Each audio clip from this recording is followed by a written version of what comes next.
আপনার এই যে রাজনীতিতে আসার পেছনে কোনো ব্যক্তিগত কোনো ঘটনা অথবা কোনো অনুপ্রেরণা কাজ করে কিনা বা পিছনে ছিল কিনা? ছোটবেলা থেকেই একটু ডানপিটে স্বভাবের ছিলাম। আমি খেলাধুলা করতাম প্রচুর, কিন্তু আমি খেলাধুলায় পারদর্শী ছিলাম না তেমন। কিন্তু অংশগ্রহণ করতাম। তো তখন থেকেই আ আমার পাড়ার যে খেলোয়াড় যারা আছে আরকি আমার সমবয়সী, তাদের একটা নেতৃত্বের জায়গায় আমি তখন থেকেই ছিলাম।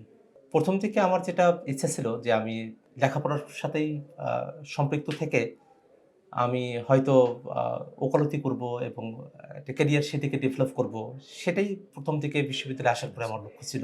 আমি আইনের ছাত্র হিসেবে এই বিষয়গুলো জানতাম এবং তখনই যখন আমরা ভোক্তা অধিকার সংরক্ষণের মতো বিষয়গুলো জেনেছিলাম, ওই সময়গুলোতে আমি আ ২-১ টা জায়গায় এরকম কথাবার্তা হয়েছে যে, কোনো একটা খাদ্যে ভেজাল বা কোনো একটা পণ্যের দাম বেশি নেওয়া হচ্ছে, সে সময়গুলোতে প্রতিবাদ করছি।